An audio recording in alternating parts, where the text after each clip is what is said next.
के हित में है। हमने हर बिंदु को टच किया। फिर क्या क्या प्राथमिकताएं रहेंगी पार्टी उनके आगे?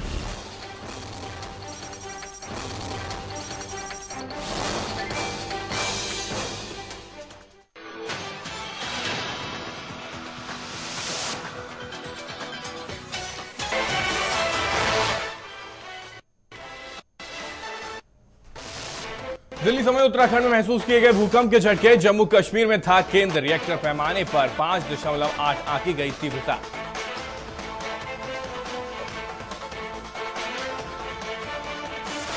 निकाय चुनाव पर बोले सीएम बहुगुणा। कहा खराब प्रदर्शन के लिए पार्टी का हर कार्यकर्ता है जिम्मेदार।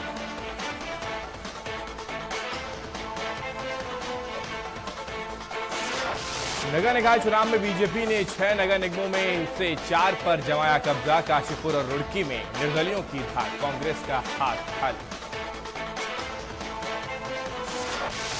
48 समीक्षा अधिकारियों पर सरकार ने तरेरी निगाहें। सचिवालय में आने जाने पर लगाई पाबंदी। धरना स्थल जाकर प्रदर्शन करने की दी हिदायत। और कमर तोड़ महंगाई की मार झेलते आदमी को सरकार ने थमाया लॉलीपॉप। पेट्रोल की कीमतों में 3 रुपए की कटौती। बगैर सब्सिडी वाले सिलेंडर के दाम भी घटे।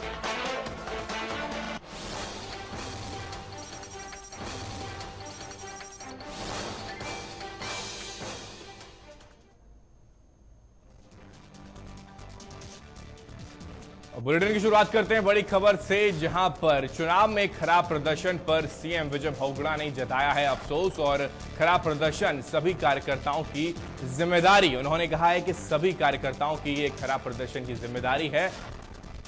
इस्तीफा मांगना बीजेपी की आदत है। लोकसभा चुनाव में अच्छा प्रदर्शन करेगी कांग्रेस। ये सब बातें कही हैं विजय बहुगुणा ने। तो खराब प्रदर्शन पर अफसोस जताते हुए विजय बहुगुणा ने साफ कहा कि सभी कार्यकर्ताओं की जिम्मेदारी बनती थी, लेकिन वहां पर खराब प्रदर्शन देखने को मिला। इसी वजह से हम नगर निगम में एक भी सीट पर कब्जा नहीं कर सके और 4 सीट बीजेपी के खाते में गई, वहीं 2 सीट निर्दलीय को मिली है। तो खराब प्रदर्शन पर सभी कार्यकर्ता जिम्मेदार हैं, ऐसा कहना है विजय बहुगुणा का। उन्होंने अफसोस जताया है खराब प्रदर्शन की वजह से। उन्होंने अफसोस जताया है नगर निगम चुनाव को लेकर। उन्होंने अफसोस जताया है और इस्तीफा मांगना बीजेपी की आदत है, यह भी उन्होंने साफ कह दिया है। लेकिन लोकसभा चुनाव में अच्छा प्रदर्शन करेगी कांग्रेस, यह भी उन्होंने कहा है। तो कहीं ना कहीं विजय बहुगुणा को अफसोस जरूर है नगर निगम चुनाव को लेकर, उनमें आए रिजल्ट को लेकर, लेकिन उसके साथ साथ लोकसभा चुनाव के लिए वो तैयार हैं और अच्छा प्रदर्शन करने की बात भी वो कह रहे हैं। और हमारे साथ फोन लाइन पे शाहीन चौधरी जुड़ चुके हैं। शाहीन, लगातार नगर निगम में अच्छा प्रदर्शन नहीं रहा है कांग्रेस का, और साफ विजय बहुगुणा का कहना है कि कहीं ना कहीं कार्यकर्ताओं की कमी रही, वो जिम्मेदार उनको मानते हैं। लगता है उनसे हमारा संपर्क अभी नहीं हो पा रहा है, लेकिन एक बार फिर कोशिश करेंगे उनसे संपर्क साधने की कोशिश।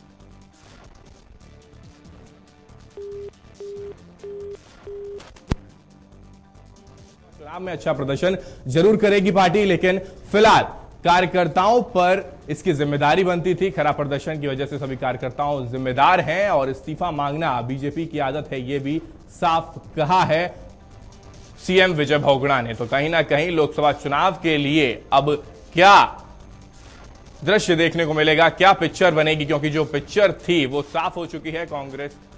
कांग्रेस अब ज्यादा सीटों पर कब्जा नहीं कर सकी इस चुनाव में देखते हुए। इस वक्त हमारे साथ फोन लाइन पे शाहीन चौधरी जुड़ चुके हैं। शाहीन, अच्छा प्रदर्शन निकाय चुनाव में नहीं रहा है और साफ कहना है विजय बहुगुणा का कि लोकसभा चुनाव में अच्छा प्रदर्शन जरूर करेगी, लेकिन सभी कार्यकर्ता जिम्मेदार भी हैं। बिल्कुल, देखिए जिस तरह के जो परिणाम आए हैं वो कांग्रेस के लिए अच्छा परिणाम नहीं आए हैं और निर्दलियों ने जो है ज्यादा बाजी मारी है। तो इस पर मुख्यमंत्री विजय बहुगुणा ने साफ तौर पर ये कहा कि हम इसकी जिम्मेदारी लेते हैं। पार्टी का हर एक कार्यकर्ता इसकी जिम्मेदारी लेता है और बेहतर प्रदर्शन ना कर पाने का हमें अफसोस है। और एक सवाल के जवाब में इन्होंने ये भी कहा कि इसको लोकसभा के चुनाव से नहीं देखना चाहिए। लोकसभा के चुनाव में जनता का मूड कुछ और होता है, वो केंद्रीय मुद्दों के आधार पर अपना प्रतिनिधि चुनती है। साथ ही जो दलित और मुस्लिम वोट जो है अभी लोकल बॉडी के चुनाव में खिसका है, लोकसभा के चुनाव में वो एक बार फिर कांग्रेस को वोट देगा और निश्चित तौर पर जो है हम लोकसभा में बेहतर प्रदर्शन जो है करेंगे। हम जो परिणाम आए हैं इसकी सभी छोटे से छोटा और बड़े से बड़ा कार्यकर्ता इसकी जिम्मेदारी लेता है। लेकिन बीजेपी राष्ट्रीय मुद्दों को लेकर इस चुनाव में उतरी थी, तो क्या लगता नहीं है कि ये लोकसभा चुनाव को देखते हुए भी माना जा सकता है?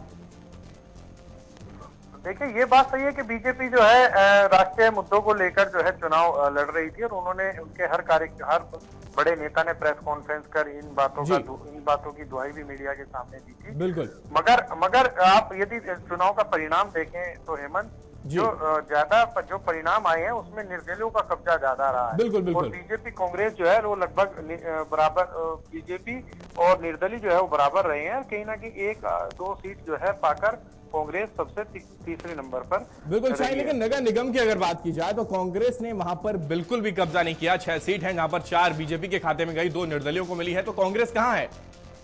ये बात सही है कि 6 नगर निगम जो बड़े थे और सरकार द्वारा वो बनाए जी भी गए थे, उसमें कांग्रेस जो है बेहतर प्रदर्शन नहीं कर पाई है।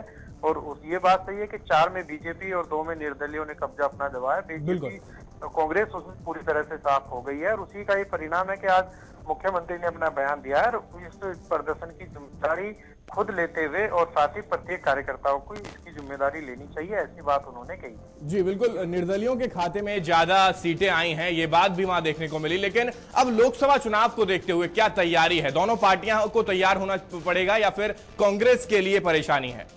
कांग्रेस बीजेपी जो है, जहां तक हम बात करें तो इस समय उत्साहित है, क्योंकि परिणाम उनके पक्ष में थोड़ा बेहतर आए हैं। बिल्कुल। तो उसको लेकर वो उत्साहित है, और वही बात कर रही है कि आगामी लोकसभा चुनाव में हम 5 सीटें जीतेंगे।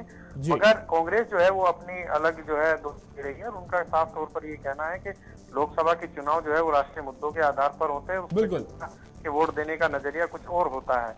तो लोकसभा को चुनाव से जोड़कर इसको ना देखें। लोकसभा के चुनाव में कांग्रेस बेहतर प्रदर्शन करेगी, ऐसी बात जो है मुख्यमंत्री द्वारा कही है। जी चलिए, बहुत बहुत शुक्रिया तमाम जानकारी के लिए। विजय बहुगुणा ने साफ कहा है कि लोकसभा चुनाव में राष्ट्रीय मुद्दों को लेकर लड़ाई लड़ी जाएगी और वहां पर हर हाल में कांग्रेस ही कब्जा जमाएगी 5 सीटों पर। अब देखना यह है कि लोकसभा चुनाव में क्या तस्वीर सामने आएगी, कांग्रेस की हो या फिर बीजेपी की हो। फिलहाल निर्दलीय और बीजेपी ने कब्जा जरूर जमाया है, लेकिन वहीं बीजेपी और कांग्रेस दोनों फिलहाल बराबर भी रहे हैं, अगर पंचायतों की बात की जाए, पालिकाओं की बात की जाए।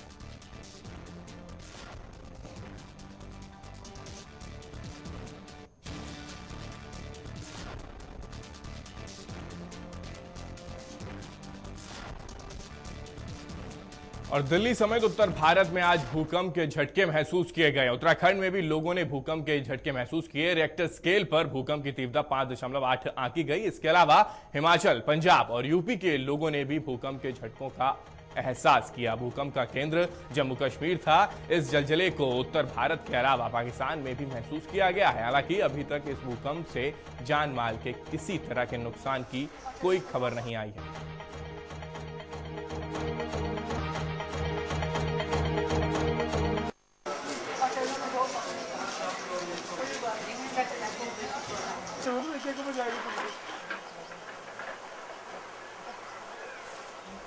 और नगर निकाय चुनाव में बीजेपी ने बेहद चौंकाने वाला प्रदर्शन किया है। प्रदर्शन की कुल 6 मेयर सीटों में से 4 सीटें बीजेपी के खाते में गई हैं। देहरादून, हरिद्वार, हल्द्वानी और रुद्रपुर में भगवा झंडा लहराया है। लोकसभा का लिटमस टेस्ट माने जा रहे निकाय चुनाव में उम्मीद से ज्यादा बड़ी जीत हासिल करने वाली बीजेपी बेहद उत्साहित है, जबकि चारों खाने चित होने से सत्ताधारी कांग्रेस के खेमे में मायूसी छाई है। प्रदेश की सबसे पुरानी नगर निगम देहरादून में बीजेपी के विनोद चमोली ने कांग्रेस के दिग्गज सूर्यकांत धस्माना को शिकस्त दी है। हरिद्वार में कांग्रेस के संजय महंत को बीजेपी के मनोज गर्ग ने मात देकर मेयर पद पर जीत दर्ज की है। हल्द्वानी मेयर पद पर भी बीजेपी कब्जा जमाने में कामयाब रही।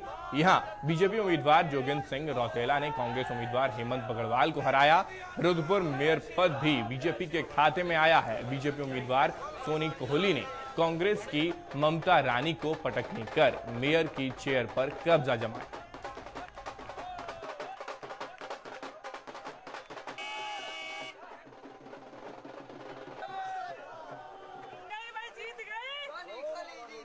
और काशीपुर और रुड़की में कांग्रेस और बीजेपी समेत सभी दलों को मुंह की खानी पड़ी है। इन दोनों नगर निगमों के निर्दलीय उम्मीदवारों ने मेयर की चेयर पर अपना कब्जा जमाया है। रुड़की मेयर सीट निर्दलीय उम्मीदवार यशपाल राणा ने जीती है। वहीं काशीपुर मेयर सीट पर निर्दलीय उम्मीदवार उषा चौधरी अपना कब्जा जमाने में कामयाब रही हैं।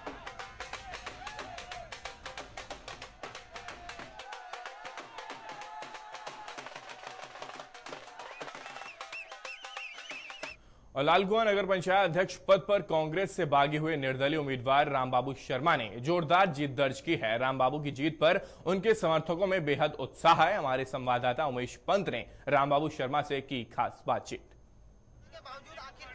प्रत्याशी के रूप में रामबाबू मिश्रा जी ने टाल ठोकी थी और आज जीत गए हैं। जनता ने पूरा तर्ज जो रामबाबू मिश्रा के साथ खड़े उतरे और पूरी अच्छी जीत हुई है। सीधे बात करेंगे मिश्रा जी से, किस तरीके की जीत देखते हैं और किसको देंगे सर, पूरी जनता को किस तरीके से? मैं लालकुआं के सारे मतदाताओं जनता को श्रेय दे रहा हूँ, जिन्होंने मुझे कठिन परिश्रम और बड़ी मेहनत से हमको सुचारू रूप से इलेक्शन लड़वाया और हमारी जीत हासिल कराई। इसके अलावा आप निर्दलीय प्रत्याशी के रूप में थे, किस तरीके देखते हैं और किस तरह चुनौती? निर्दलीय प्रत्याशी के रूप में जब मैं था तो सारी पार्टी जो भाजपा और जो थे मंत्री का जो था पार्टी, सारे लोगों ने मेरे कड़ा विरोध किया मेरा। किसी तरह से मुझे हराने की कोई दमखम नहीं छोड़ी। मंत्री ने तो रात दिन एक डोर टू डोर कर दिया। क्या कहेंगे, आखिरकार ये जीत आपकी है क्या मंत्री की हार है? किसी की हमारी जनता की जीत है। जनता की जीत है। क्या कहेंगे, कांग्रेस से थे, कांग्रेस में जाएंगे, क्या करेंगे? नहीं, ये अब समय पर करेंगे इसका। इसके अलावा जीत किस तरीके देखते हैं, कितने मतों से जीत हुई है? हमारी 381 वोट से जीत हुई। सराब को बैठा दिया जनता से हम अपेक्षा करते हैं। जनता ने और जनता ने मुझे अपना नेता बना लिया, चेयरमैन का।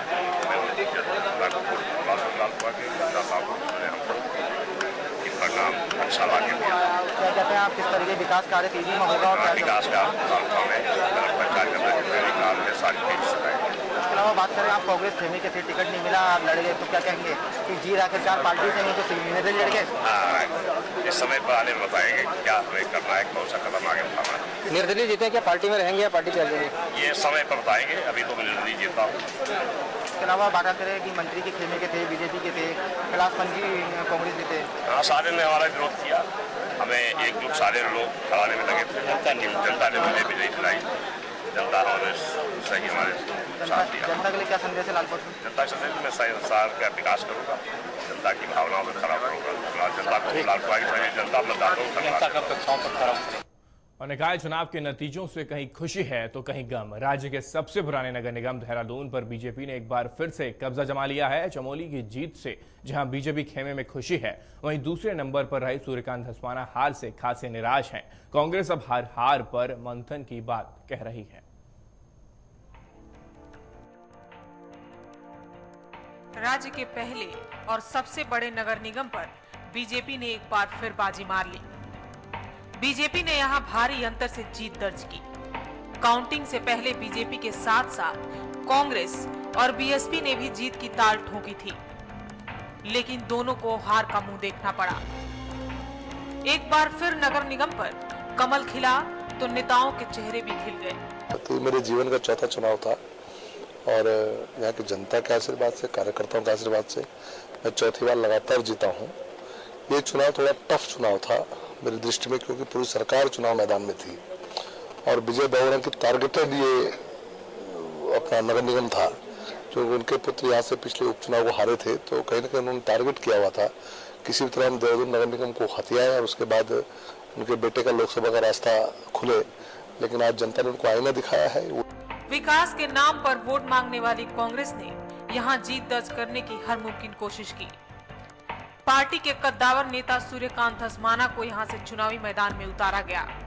खुद मुख्यमंत्री विजय बहुगुणा और कांग्रेस के युवा नेता साकेत बहुगुणा प्रचार में उतरे और दून की जनता से वोट देने की अपील की। लेकिन इसके बावजूद भी कांग्रेस यहां दूसरे पायदान तक ही पहुंच पाई। हार के बाद नेता इस पर मंथन की बात कह रहे हैं। समीक्षा का विषय है। अभी पूरा 60 वार्ड के जो हमारे पार्षद लड़े थे उनका और मेयर प्रत्याशी का जो वोटों का डिफरेंस है वो देखा जाएगा और वजह तो पार्टी में बैठकर समीक्षा होगी। पार्टी तय बताएगी क्या वजह थी। जनता का जो फैसला है वो सर माथे। जनता का जो भी जनादेश है, जनादेश को हमेशा उसका सम्मान करना चाहिए। और निकाय चुनाव के नतीजों से कहीं खुशी है तो कहीं गम। जिसे जीत मिली वो जश्न मना रहा है और जो इस इम्तिहान में पास नहीं हो पाया वो हार के पोस्टमार्टम की बात कहकर दिल को तसल्ली देने में लगा है। लेकिन नतीजों से एक बात तो साफ है कि जनता अब जागरूक हो चुकी है। उसे ये बात समझ में आ गई है कि वायदों से पेट नहीं भरने वाला है। अब नेताओं को भी इसे समझ लेना चाहिए। और वहीं हरिद्वार नगर निगम के लिए पहली बार हुए चुनाव में बीजेपी ने बाजी मार ली। यहां पर बीजेपी उम्मीदवार ने रिकॉर्ड वोटों से जीत दर्ज की तो कांग्रेस की करारी हार का सामना करना पड़ा। 30 पार्षदों वाले निगम में बीजेपी ने 19 वार्डों पर कब्जा किया, जबकि कांग्रेस के खाते में सिर्फ 6 सीट ही आई। बीजेपी इसे जनता की जीत के अलावा कांग्रेस की नाकामी करार दे रही है। हरिद्वार में पहली बार नगर निगम के लिए हुए दंगल में बीजेपी ने बाजी मारी। जहां निगम सीट पर बीजेपी प्रत्याशी ने रिकॉर्ड वोटों से जीत दर्ज की, तो वहीं सत्तारूढ़ कांग्रेस को करारी हार का सामना करना पड़ा है। हरिद्वार में मुकाबला करीब एक तरफा रहा। 30 पार्षदों वाले निगम में बीजेपी ने 19 सीटों पर कब्जा किया, जबकि कांग्रेस 6 सीटों पर सिमट कर रह गई। निर्दलीय उम्मीदवारों ने 5 सीटों पर अपना कब्जा जमाया। जीत के बाद पूरे हरिद्वार में बीजेपी कार्यकर्ताओं ने जमकर जश्न मनाया। मेयर पद पर कब्जे के बाद बीजेपी के विजयी उम्मीदवार इसे जनता की जीत बता रहे हैं। जीत के लिए मैं हरिद्वार की जनता का धन्यवाद करना चाहता हूं, हरिद्वार का मीडिया का धन्यवाद करना चाहता हूं, प्रिंट मीडिया का धन्यवाद करना चाहता हूं, हरिद्वार के भारतीय जनता पार्टी के एक एक कार्यकर्ता का धन्यवाद करना चाहता हूं। मेरे पास शब्द नहीं है। जिस तरह से हरिद्वार की जनता ने, हरिद्वार के कार्यकर्ताओं ने, भारतीय जनता पार्टी की, हरिद्वार के अधिकारियों ने, हरिद्वार के पत्रकारों ने जिस तरह से सच्चाई का साथ देकर एक सच्चे और अच्छे आदमी को काम करने का मौका दिया है। हरिद्वार में मिली जीत के बाद बीजेपी के पूरे खेमे में काफी खुशी है। बीजेपी का हर कार्यकर्ता इसे जनता की जीत बता रहा है। वहीं हरिद्वार से बीजेपी विधायक ने इसे पार्टी की जीत के साथ कांग्रेस की नाकामी का नतीजा भी बताया है। ये जीत जनता की जीत है और कांग्रेस ने जिस तरह परसों एक नंगा नाच हरिद्वार में दिखाया है, जनता ने जिस प्रकार का एक मैसेज देने का प्रयास किया है, मैं समझता हूं कि ये एक जवाब है जनता का कांग्रेस को। बीजेपी ने जिस तरह से हरिद्वार निगम में एक तरफा जीत दर्ज की है, उससे कांग्रेस की लगातार धूमिल होती छवि के आरोपों को और बल मिल रहा है। करारी हार के बाद कांग्रेस जरूर हार का पोस्टमार्टम कर चुनावी रणनीतियों में रही खामियों को दूर करना चाहिए। तो कोई ध्रुवीकरण वोट का हुआ जिसकी वजह से कांग्रेस को नुकसान हुआ। देखिए, जहाँ तक भीतर घात का सवाल है, ये सारी चीजें तो अब रिपोर्ट्स आएंगी राज्य भर से और उससे पता चलेगा। खैर, ये तो आने वाला वक्त ही तय करेगा कि कांग्रेस अपनी हार को किस तरह पचा पाती है। मगर एक बात तो साफ है कि निकाय चुनाव में मिली जीत बीजेपी के लिए किसी टॉनिक से कम नहीं है। ऐसे में देखना होगा कि विकास की उम्मीद में नगर की जो डगर जनता ने बीजेपी के हाथ में दी, उस पर बीजेपी कितनी खरी उतरती है और जनता के भरोसे को कितना कामयाब रख पाती है। मयूर सैनी और सुनील पाल के साथ दिव्य तिवारी, टीवी 100 हरिद्वार। नैनीताल जिले में बीजेपी ने अपना परचम लहराया है। साथ ही हल्द्वानी मेयर की चेयर पर भी बीजेपी ने पहली बार कब्जा किया है। नगर निकाय की 7 सीटों में से 5 पर बीजेपी ने कब्जा जमाया।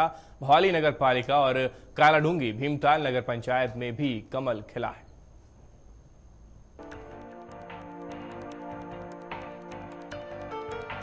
नैनीताल निकाय में भी पूरी तरह बीजेपी का भगवा रंग चढ़ा हुआ दिखा। नगर निकाय की 7 में 5 सीटों पर बीजेपी ने कब्जा जमाया, वहीं 1 सीट यूकेडी के खाते में गई। भवाली नगर पालिका और कालाडूंगी भीमताल नगर पंचायत में भी कमल खिला, तो हल्द्वानी में मेयर की सीट पर पहली बार बीजेपी ने कब्जा कर रिकॉर्ड बनाया। एसपी दूसरे और आजादी के बाद से ही हल्द्वानी सीट पर एक छत्र राज करने वाली कांग्रेस को इस बार तीसरे नंबर पर ही संतोष करना पड़ा। मेयर पद के बीजेपी उम्मीदवार को 22,023 वोट मिले, तो एसपी के अब्दुल सिद्दीकी के खाते में 20,614 वोट आए।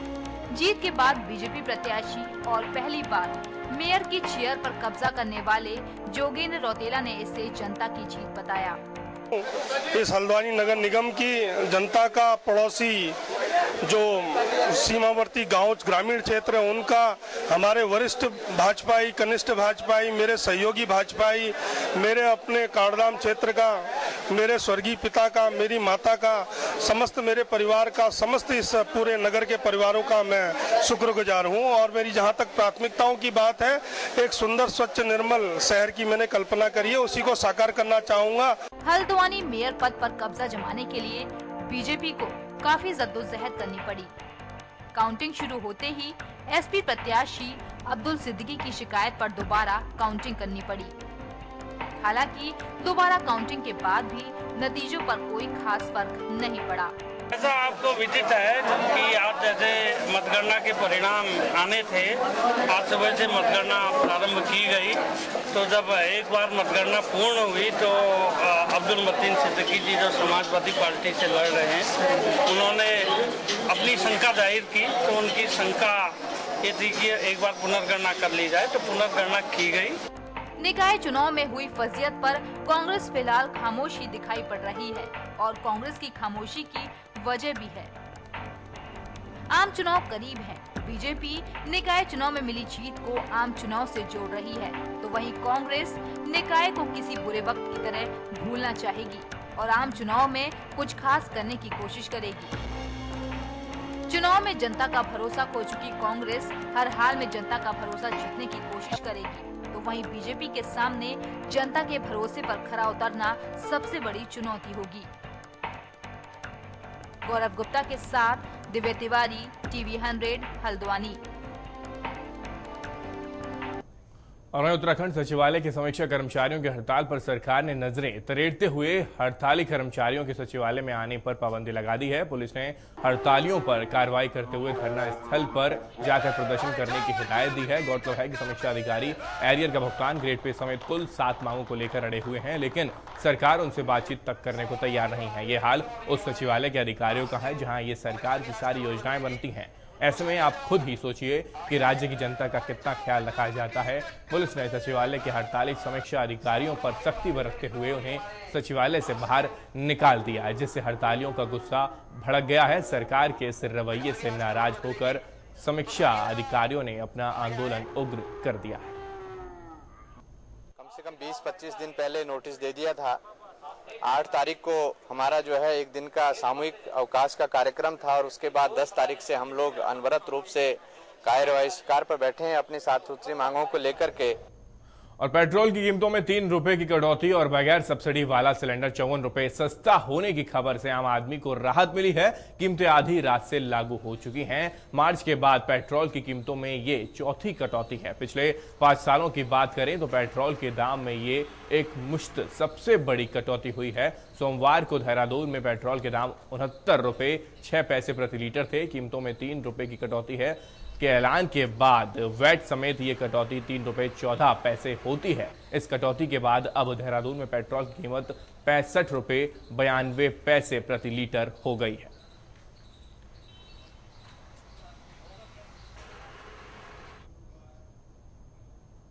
उत्तराखंड को पर्यटन के लिहाज से बढ़ावा देने के लिए सरकार तमाम घोषणाएं भी करती है और कई योजनाएं भी चलाने का ढिंडोरा पीटती है, लेकिन सरकार के इन्हीं दावों की पोल खोल रहा है गंगोत्री राजमार्ग पर बना झरना। दूर दूर से सैलानी इन खूबसूरत नजारे का लुत्फ लेने के लिए पहुंचते हैं, लेकिन विभाग की अनदेखी के चलते यहां पहुंचने पर इन सैलानियों को काफी परेशानियों का सामना करना पड़ता है। ऐसे में सैलानी अब यहां आने से कतराने लगे हैं।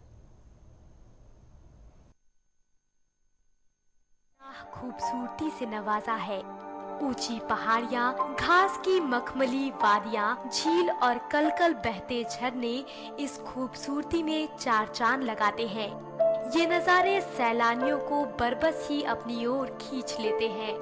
ये नज़ारा गंगोत्री राजमार्ग का है। इस झरने की खूबसूरती को निहारने के लिए सैलानियों के कदम यहाँ खुद ब खुद ठिठक पड़ते हैं और ठिठके कदम फिर यहाँ ठहर जाते हैं। झरने का ठंडा पानी सैलानियों को चुभती गर्मी से राहत और सुकून दिलाता है। यहाँ ऐसा लगता है प्रकृति की गोद में सो रहे हैं, आनंद आ रहा है पूरा, इसीलिए हमने उतरना पड़ा। मैंने कि चलो आनंद लें प्रकृति का, और काय के लिए आए हैं। गंगोत्री राजमार्ग से गुजरने वाले सैलानी कुदरत के इस खूबसूरत नजारे को निहारने के साथ साथ अपने कैमरे में कैद करने से भी नहीं चूकते। दरअसल मनेरी भाला परियोजना की झील के पास डैम का पानी झरने की शक्ल ले चुका है।